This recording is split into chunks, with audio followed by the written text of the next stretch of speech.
So, until now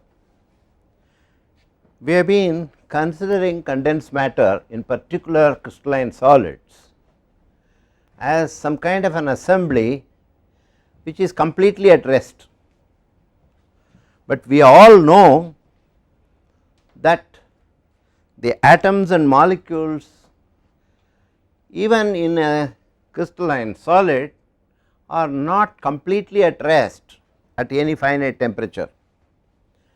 At any finite temperature above absolute 0, these atoms and molecules are in a state of thermal vibration about an equilibrium position in the crystalline solid. So, these thermal vibrations are usually treated as being simple harmonic. In other words, the unharmonicity is neglected to start with, and we consider the solid now from now on as an assembly of atoms and molecules which are in a state of simple harmonic vibrations due to the thermal energy of these atoms and molecules. They are not free to move around, unlike the electron gas, the electrons in the electron gas, but they are fixed to regular lattice sites and they have an equilibrium configuration, and then they are free to vibrate, execute simple harmonic vibrations of small amplitude about these equilibrium positions. So, this is the concept of a harmonic solid, and this concept gives rise to the propagation of elastic or acoustic waves which are long range inside the crystalline solid. This is also true of liquids, only the difference is that there is long range ordering in a crystalline solid, while there is only short range order in a liquid. So, these acoustic or elastic waves propagate inside the crystalline solid, and as we already saw, the atoms and molecules are not classical particles, they are quantum particles. So, the concepts regarding these vibrations, regarding the propagation of these elastic waves, has to be in accordance with quantum laws, and we have already seen in the case of electromagnetic waves, the quantum prescription, the quantum nature of the system gives rise to what is called the quantization, the concept of quantization of energy.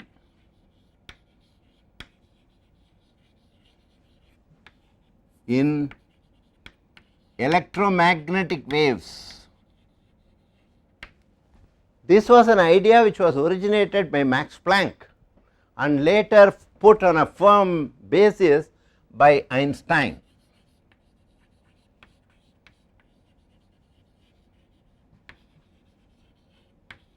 Among others at the turn of the 20th century, and this gave rise to the concept of photons as the elementary excitations.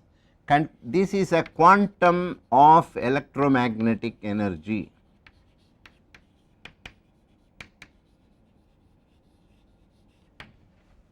So, if the electromagnetic wave has a frequency nu, the energy content of this energy quantum is given by the Planck-Einstein relationship, energy E equals h nu, where h is the Planck's constant.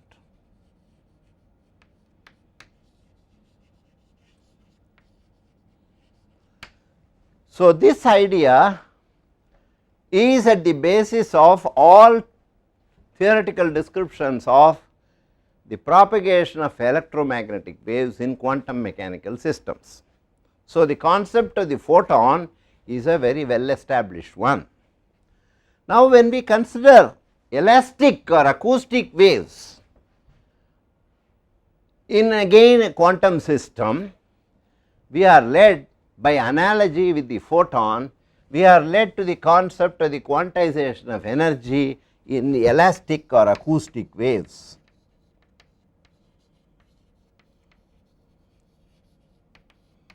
Which arise from thermal vibrations.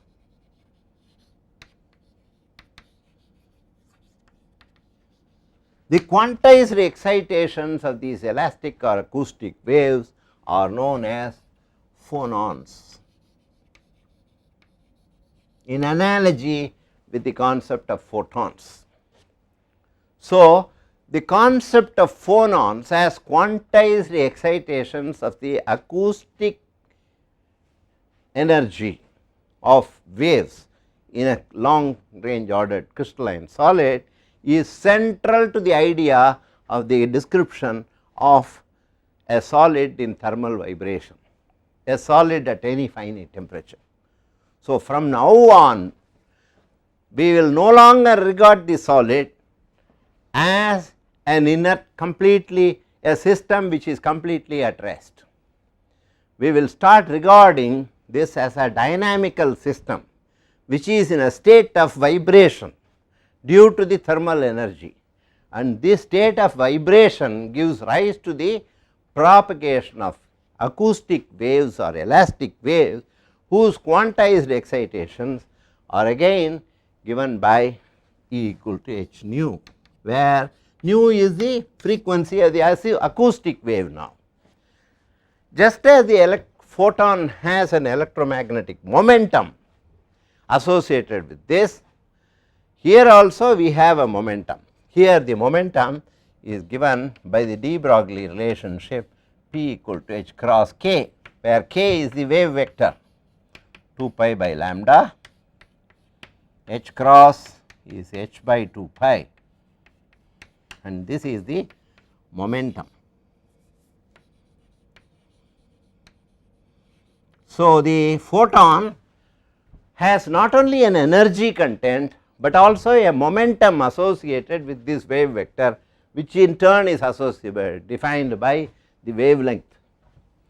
So, there is a momentum wave number relationship which is the really the de Broglie relationship.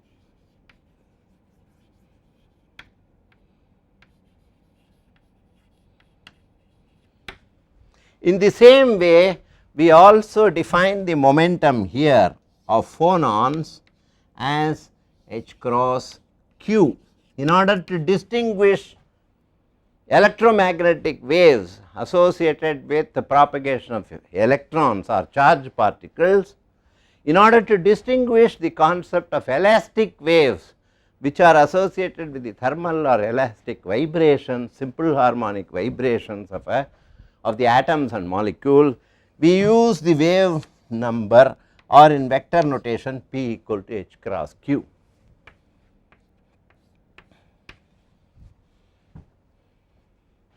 We use q as a wave vector when we refer to the phonons.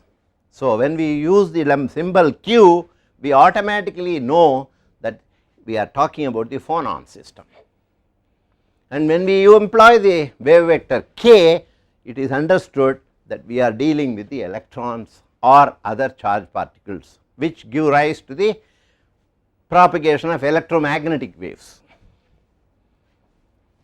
So, now we have the crystalline solid has from now on to be considered an assembly in which there are electrons in the form of an electron gas, and then there are the associated ions or atoms and molecules at the fixed lattice sites, which are again charged. The ions are charged once the electrons are ionized.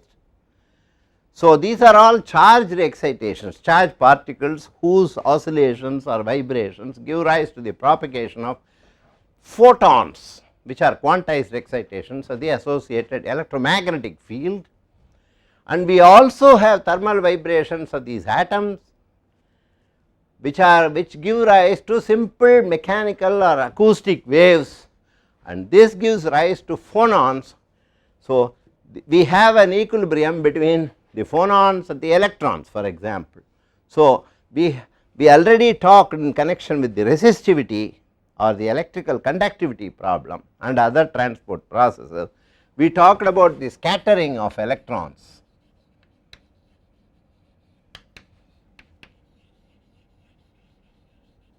Among various scattering mechanisms, one of the important mechanism is the electron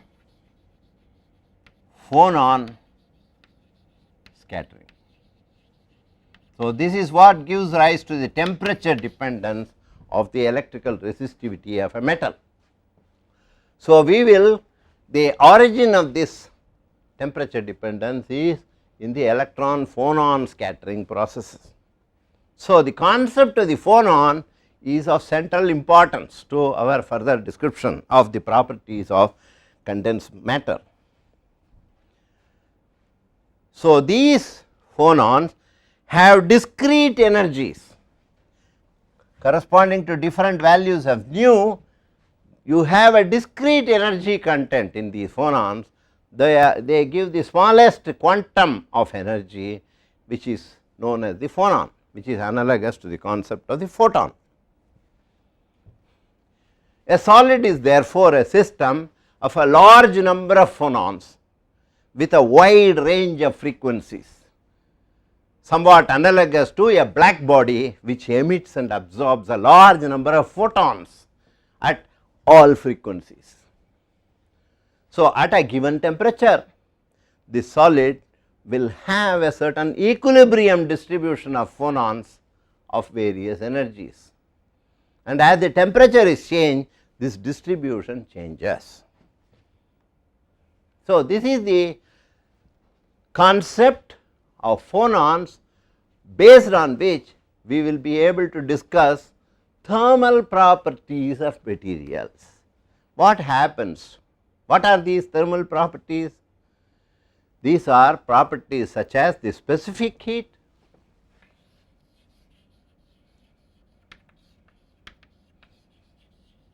thermal conductivity,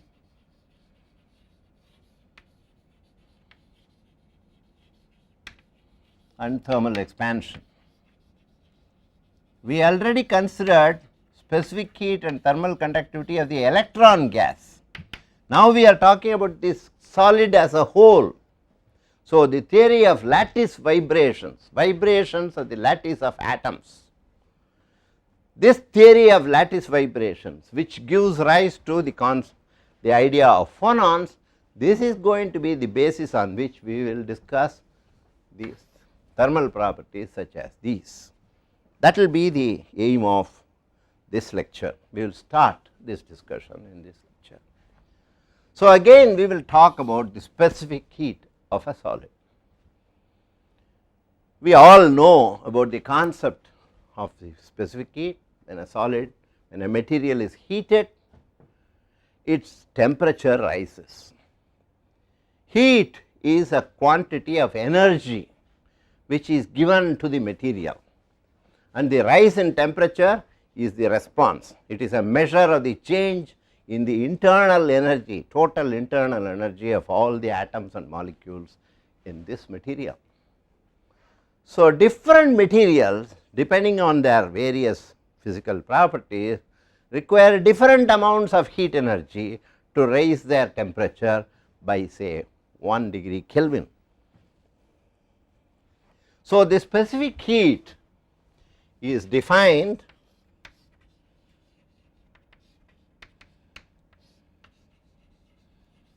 as the derivative with respect to temperature of the internal energy. So, it defines the amount of thermal energy in joules which is required to raise the temperature of 1 kilogram of the material through 1 degree Celsius or 1 degree Kelvin. So, the unit is joule per kilogram per degree Kelvin. Sometimes we also use the molar specific heat instead of a kilogram. So, in this case the unit is joule per mole per degree Kelvin. So, the rise in temperature is due to the increase in the internal energy, and the total internal energy has different kinds of contributions to it. One of the main contributions is that arising from the vibrations of the crystal lattice. These are the atomic harmonic oscillators and their energy. In addition, if you have, for example, an electron which is in the form of a gas bound inside a metal, then you have also the kinetic energy of these free electrons. This is usually a relatively small contribution compared to that from the lattice vibrations. Then we have also a much smaller contribution from the rotational energy of molecules. This may be neglected in the interpretation of these thermal properties. So, we will confine our attention to the contributions arising from the lattice vibrations. We have already considered what happens when the electron gas is heated. So, we will consider it together at the end. So, we will finally now for in this talk we will confine our attention to the contribution to the specific heat arising from the vibrations of the crystal lattice. Now, in general we know from for gases it is important to distinguish between the specific heat at constant volume Cv and the specific heat at constant pressure, because these two are very different quantities in the case of a gas, because whether it the processes the heat change, the input of heat is given at constant to keep the system volume constant or to keep the system pressure constant, are two different kinds of thermodynamic situations which give rise to different amounts of specific heat contributions. So, we have to use, but the theoretical description usually gives you the specific heat at constant volume. While the Cp and Cv differ considerably from each other in the case of a gas, for solids and liquids which are not, which have a finite compressibility, they are relatively incompressible. Gases are very compressible, but solids and liquids have a finite compressibility. In this case we have a relation between Cp and Cv given by alpha square Tv by K. Now, here alpha is the coefficient of thermal expansion, K is the compressibility, K compressibility,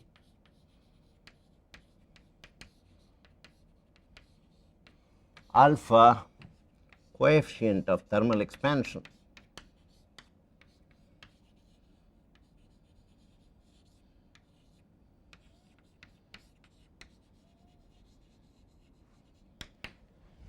T and V are the temperature and volume of the material respectively.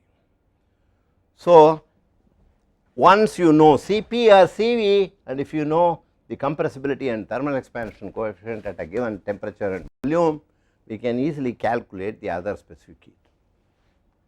So, Cv is the one which is usually calculated theoretically. In general, the total contribution to U comes from the vibrations of the crystal lattice. So, let us consider these lattice vibrations and see how that results in a contribution to the specific heat now.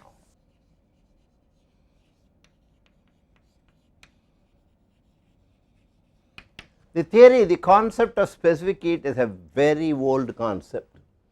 So, there is a classical theory long before the advent of quantum theory, people try to understand how the specific heat can be calculated. So, if you consider a non-metallic solid, we will add the electron gas contribution in the case of metallic solids later. So, let us start with a non-metallic solid.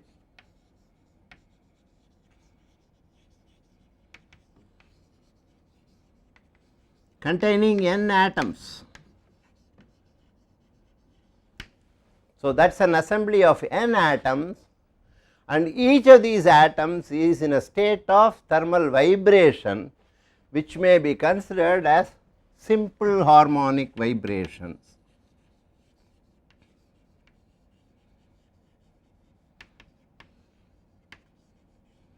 Which take place in all the 3 degrees of freedom, in all the 3 dimensions x, y and z in general. So, if there are 3 degrees of freedom associated with these vibrations for each atom, then there are 3 n harmonic oscillators.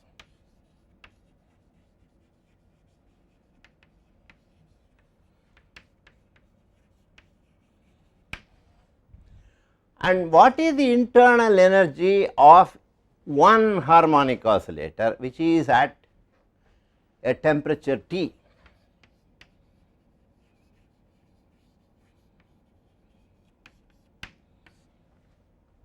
Now, as we all know, the harmonic oscillator has a kinetic energy and a potential energy, and each of these, according to the equipartition theorem,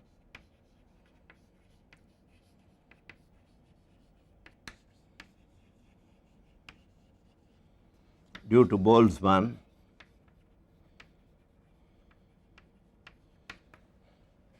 which can be readily derived from the concept of Maxwell-Boltzmann statistics, the average internal energy contribution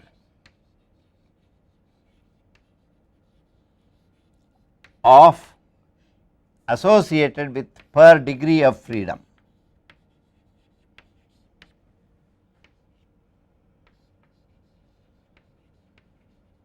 is half kBT,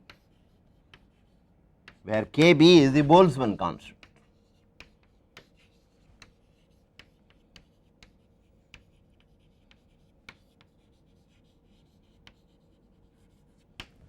So, per degree of freedom. So, if for an oscillator we have kinetic and the potential energies. So, the total energy per oscillator, average energy per oscillator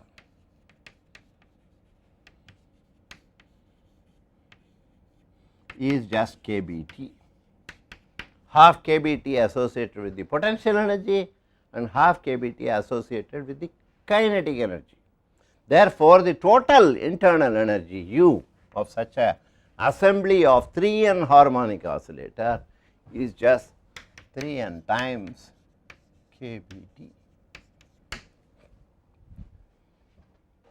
Therefore, the specific heat Cv is just du by dt at constant volume,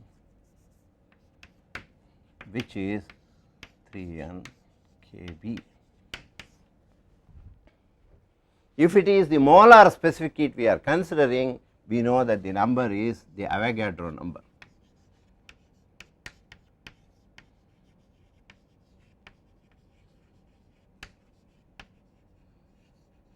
And therefore, this 3Na Kb is nothing but 3R, where R is the gas constant, universal gas constant.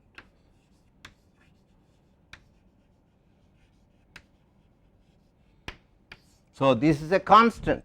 The specific heat according to classical theory of a crystalline solid is just 3R, whether it is iron or whether it is a piece of stone.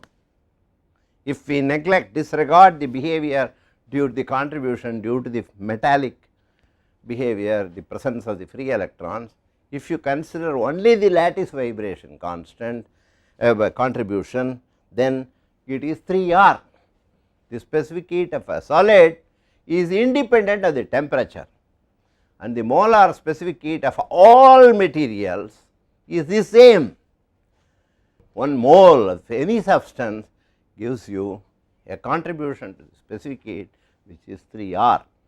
This is known, this was known as the Dulong and Petit's law.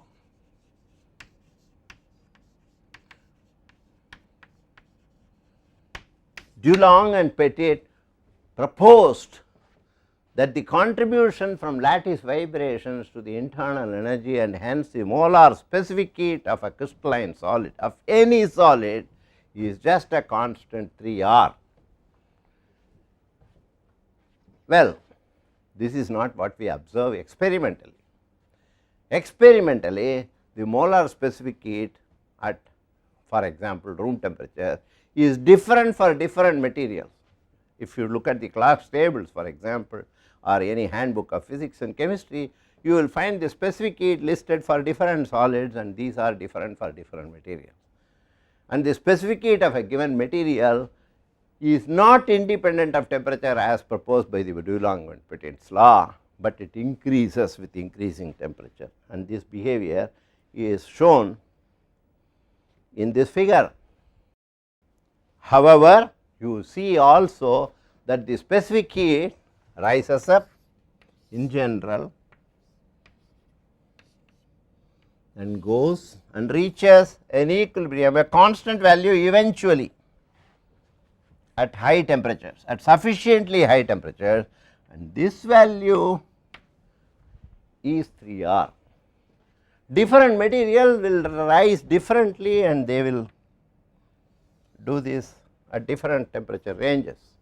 So, these are different materials and you may have the specific heat values different in all these ranges, but eventually if temperature is reached at sufficiently high temperature, they all attain this constant value. So, there is some substance in the classical theory, but it does not account for the temperature dependence which is observed. It only, the classical theory only predicts the constant final value at high temperature value of the specific heat of materials. So, we need a theory which not only explains this constant value of about 25 calories per joules per mole K. So, we want a theory which not only accounts for this constant value, but also describes, explains why there is this temperature dependence. And we all know that the main problem with this classical theory is that it is classical. We need a quantum theory of specific heats.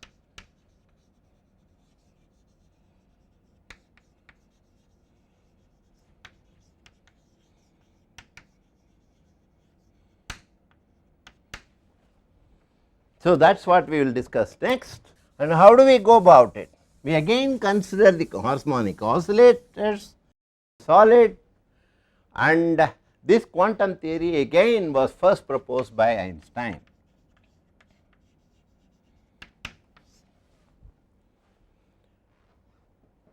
The Einstein's theory conceives of the lattice atoms as quantum mechanical oscillators.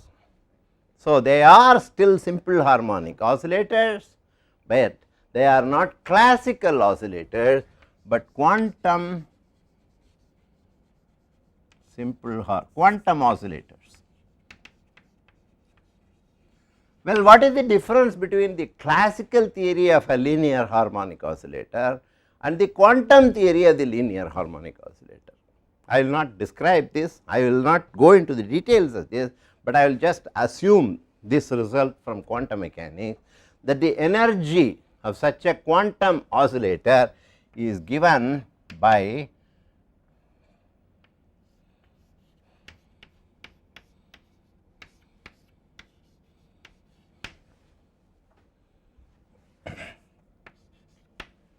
the energy associated with a oscillator oscillating at a frequency nu is given by n plus half h nu, where n is an integer 0, 1, 2, etc. So, a quantum harmonic oscillator of frequency nu can exist in various energy states E n, various quantum states corresponding to n equal to 0, n equal to 1, n equal to 2 and so on, and can go up to infinity. So, there are several quantum states. If n is 0, the energy is just half h nu, and that is what is known as the ground state of the harmonic oscillator. Even in the ground state, the harmonic oscillator, in a quantum harmonic oscillator, has what is known as a 0 point energy, which is just half h nu. And then there are excited states associated with n equal to 1, for example, which has 3 by 2 h nu. When n is 2, it is 5 by 2 h nu, and so on. So, you have a whole spectrum of energy eigenvalues for the quantum harmonic oscillator. So, this is the kind of statistical behavior of these 3n harmonic oscillators, quantum harmonic oscillators, has to take into account this set of energy eigenvalues of the quantum harmonic oscillator. So, again Einstein assumed that this frequency, all the 3n atoms in a solid vibrate with one frequency. Well, again we know that this is not quite realistic. It is quite possible that different oscillators, depending different atoms, groups of atoms or molecules, will vibrate at slightly different frequencies, which can be picked up, for example, by infrared spectroscopy. But to start with, we will go with this assumption. We will assume that nu is the same for all the 3n atoms, where n is of the order of the Avogadro number, which is 10 to the power 24. So, it is an astronomically large number of oscillators, all vibrating in unison with one frequency. That is the model of the Einstein solid, which is not quite reasonable, but we will just start with it as an approximation. So, we have to calculate the average energy using this spectrum of energy eigenvalues for this assembly of oscillators. So, let us calculate this average energy. Therefore, we will find that the average energy is calculated the usual way.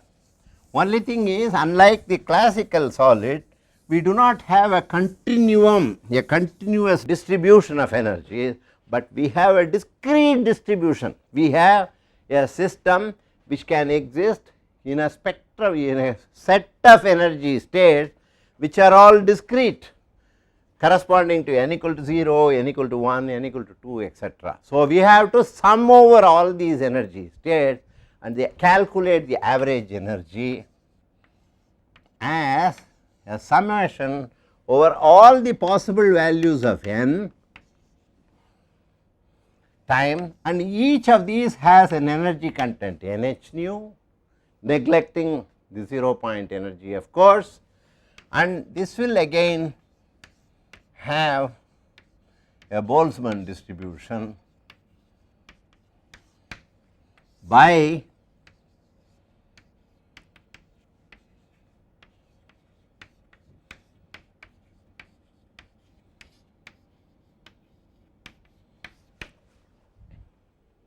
well, strictly this distribution also has to be modified from Maxwell-Boltzmann distribution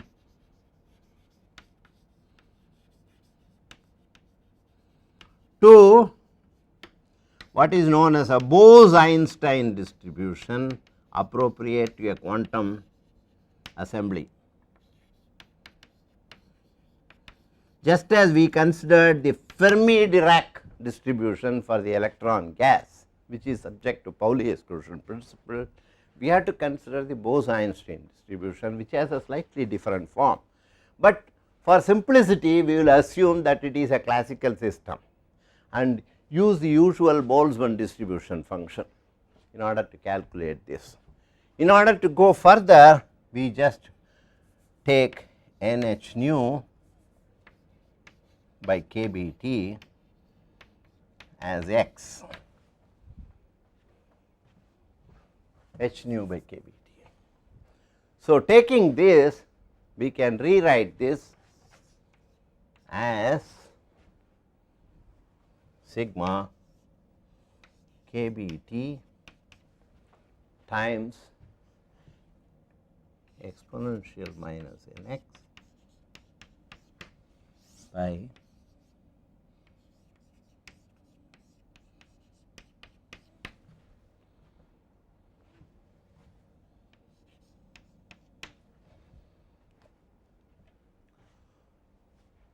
so that can be evaluated, and this value once you it is a geometrical progression as n for all the values of n from 0 to infinity.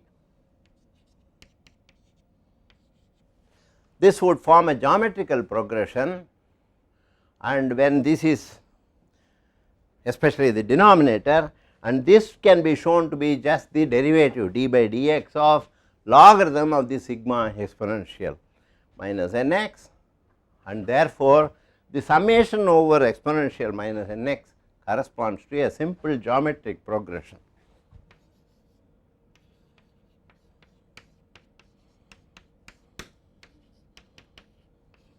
This is a geometric progression with all terms sum to infinity of this is 1 minus e to the power minus x, and this is nothing but d by dx of log 1 by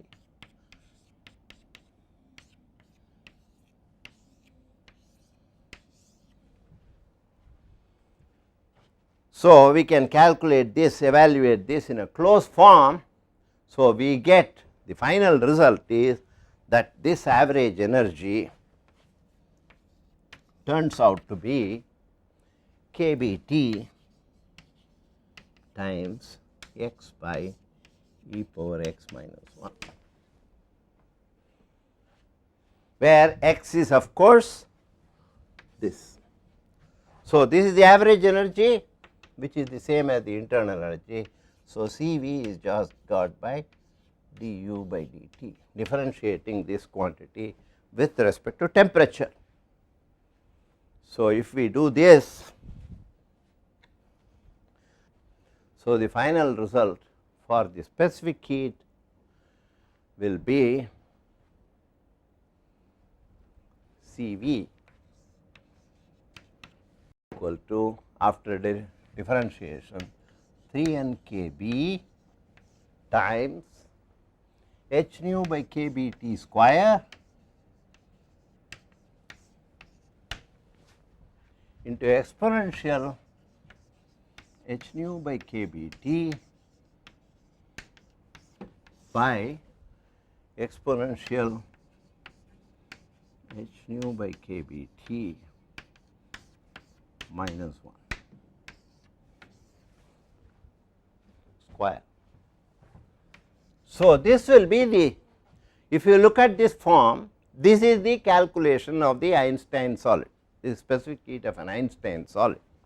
So, you can compare it with the classical Dulong-Petit result and see that this corresponds to the same 3R, but multiplied by a temperature dependent form, which accounts for qualitatively for the observed temperature dependence of the specific heat. In particular, we can distinguish two cases, namely that at high temperatures, if the temperature is so high that h nu by kBt becomes an extremely small quantity compared to 1, in which case I can write exponential h nu by kBt as just 1 plus h nu by kBt. So, that this will become this factor, this will be small in compare h nu by kBt. So, this will cancel with this. So, I will get h nu by kBt here, I will have 1 plus h nu by kBt here, and therefore, this will lead to a factor which is just 1 here, leading to Cv equal to 3R, Cv molar, the molar specific heat is just 3R. So, the high temperature limit of the Einstein specific heat goes correctly to the classical value of 3R. Let us see what happens when you go to extremely low temperatures. We know that at low temperatures the specific heat goes to 0. Let us see what happens to the Einstein expression at low temperatures. In the low temperature limit, h nu by kBt is a large quantity compared to 1. So, exponential h nu by kBt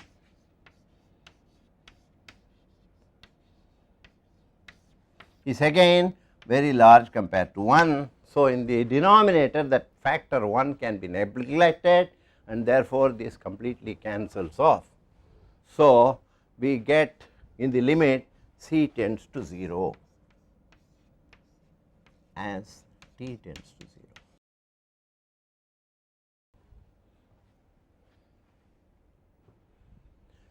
So, it gives the correct limit both at high temperatures and low temperatures, but unfortunately, this temperature dependence is not seen experimentally. This is not observed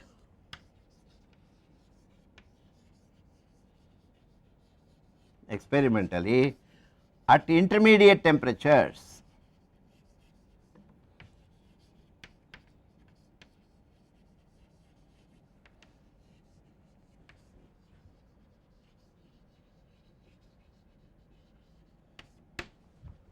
So, while the high temperature and the low temperature ends are correctly described by the Einstein theory, the intermediate temperatures, the temperature variation which is observed experimentally is not reproduced theoretically by the Einstein calculation. So, we still know, and we already pointed out the shortcoming of the Einstein solid, which assumes that all the 3 atoms vibrate at one given frequency. So, next we have to improve this and get a better description of the specific heat. Debye proposed a theory which is an improvement of the Einstein solid, taking into account this fact that the frequencies of all the atoms are not the same, but we have a distribution of frequencies. So, we will discuss the Debye theory of specific heats in the next class, in the next lecture.